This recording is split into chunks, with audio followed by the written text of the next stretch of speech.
Bonjour Chloé, j'ai quelques questions à te poser. On vous accuse en permanence de conspirationniste.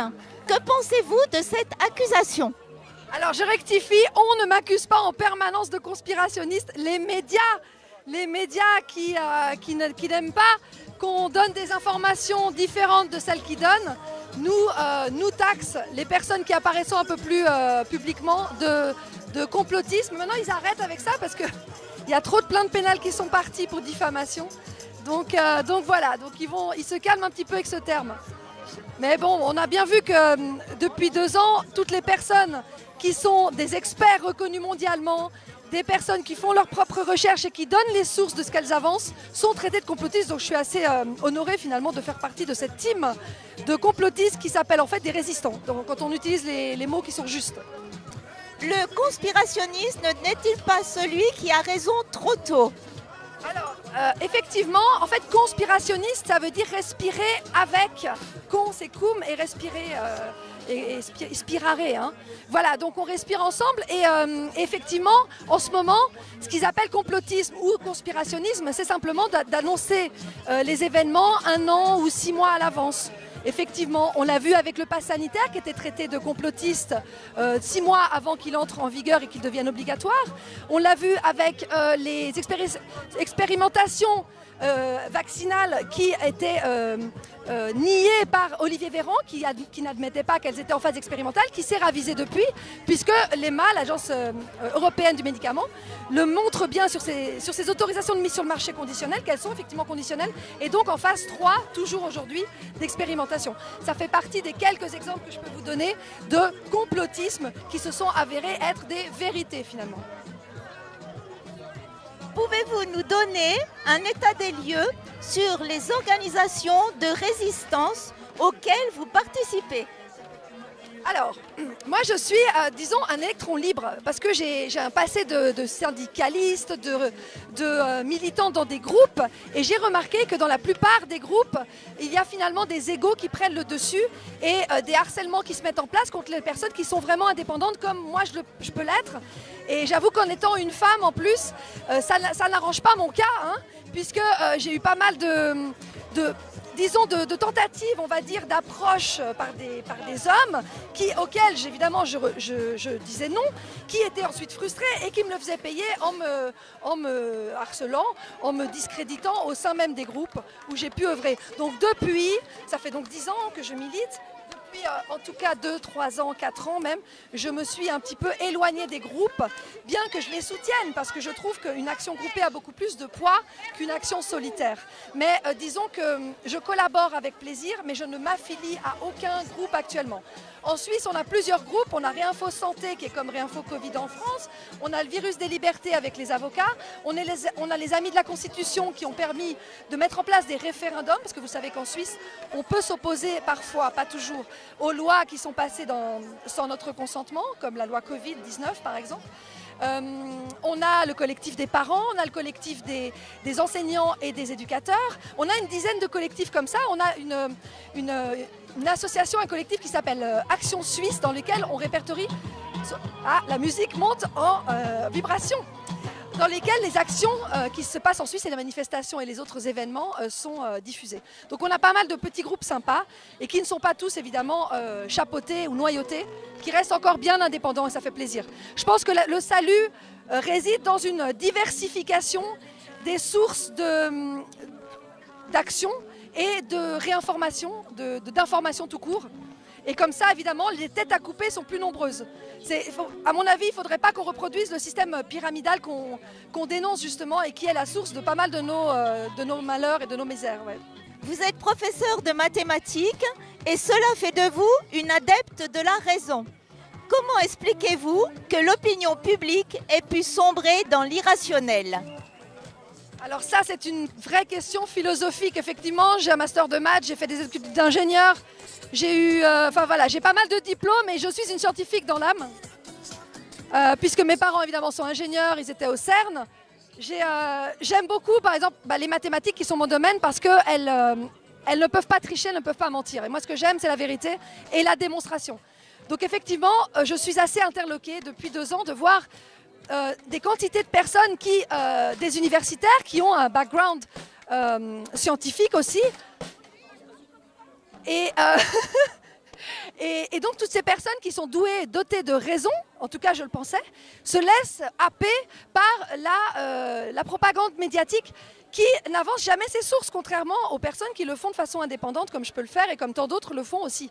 Donc ce que je trouve assez incroyable, c'est que le conformisme et peut-être la peur de sortir de la zone de confort et de devoir tout remettre en question, le déni en général, prend le pas sur la raison, sur le raisonnement élémentaire de juste comparer les chiffres, par exemple, voir que depuis 1 an que la vaccination, en tout cas les injections expérimentales sont en cours, eh bien, il y a plus de morts dans le monde qu'avant la vaccination, que ça n'empêche pas d'attraper cette maladie ni de la transmettre, c'est maintenant un fait de notoriété publique et qui est admis par tout le monde, que le pass sanitaire, c'est Jean-François Delfrécy qui le disait, le président du conseil scientifique, ne sert qu'à inciter les gens à la vaccination et n'est pas du tout un outil qui permet de se prémunir de la maladie, que le masque ne protège pas, en tout cas aucune étude scientifique ne le montre, par contre des dizaines d'études montrent le contraire, que ça peut être dangereux et que ça ne protège pas d'un virus, c'est marqué sur la boîte d'ailleurs, diront les personnes qui ont simplement lu les boîtes, etc. Donc la raison élémentaire qui demande juste un minimum d'esprit critique a été absent chez un pan assez important de la population. Et je ne me l'explique pas au jour d'aujourd'hui, à part peut-être justement cette peur finalement qui ne donne pas envie à certaines personnes d'aller voir ce qu'il y a derrière. Parce qu'effectivement, quand on tire la ficelle de la pelote, il y a beaucoup de ficelles qui viennent. Et il faut avoir une santé mentale assez solide, je pense, pour pouvoir soutenir, supporter l'aveu des mensonges qui sont proférés depuis des années. Même au niveau des guerres, on a bien vu avec l'Irak et puis l'arme de destruction massive et les couveuses du Koweït, enfin je ne vais peut-être pas développer aujourd'hui, mais les mensonges sont admis, sont confessés plusieurs années après les faits, mais malgré ça, le peuple docile et obéissant continue à vouloir croire les narratifs qui ne sont toujours que dans un seul sens, hein. On n'a pas de débat contradictoire et ça c'est quand même un signe qu'il y a quelque chose de pas très démocratique dans tout ça. Les narratifs des médias qui appartiennent, comme on le sait, à une poignée de personnes très opulentes et des milliardaires qui ont parmi d'autres choses permis d'élire Emmanuel Macron, le banquier Rothschild quand même. Voilà. Merci à vous. Merci d'être sur le terrain, là où les médias officiels et subventionnés ne sont pas. À bientôt.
Je m'appelle Isabelle Carmen Fuentes, je suis artiste peintre et je suis ravie d'être aujourd'hui au Carnaval des Libertés qu'on a organisé avec différents collectifs, notamment Parents du Bassin, Libérons nos enfants et Enfance et Sourires 33 qui œuvrent depuis le début de la crise sanitaire pour défendre nos libertés.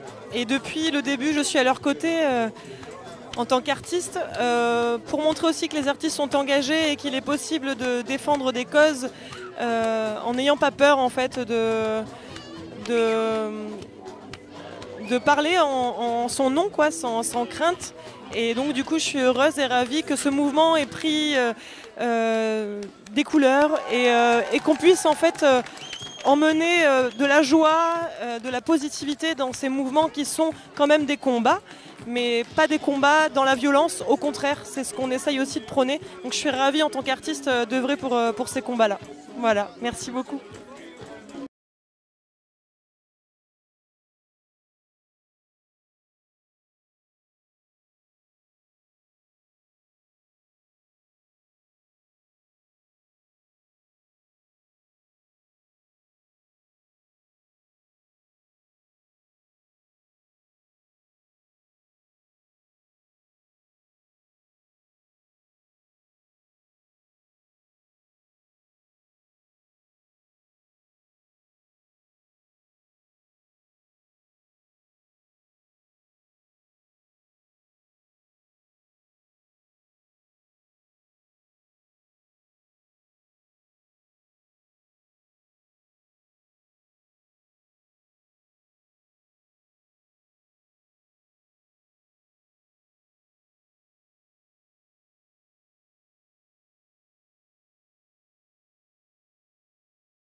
Donc bonjour, alors tu t'appelles Merveille. Ouais, Merveille, donc c'est du ça. coup on te découvre aujourd'hui au carnaval. Ouais. Au carnaval. Ouais, c'est ça. Et on t'a vu faire danser les enfants. Ouais. Est-ce que tu peux nous parler un petit peu de toi? Bah ouais. Alors moi je suis danseur professionnel, je m'appelle Merveille Dandy, je danse depuis que j'ai l'âge de 3 ans.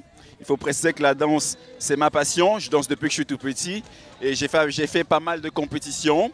J'ai fait l'African Incroyable Talent par exemple en 2017 à Abidjan, j'ai fait France Incroyable Talent en 2019, j'ai participé au World of Dance également qui est une grande compétition qui se passe un peu dans plus de 60 pays dans le monde et actuellement je suis en train de préparer une grosse compétition actuellement aux États-Unis à Los Angeles.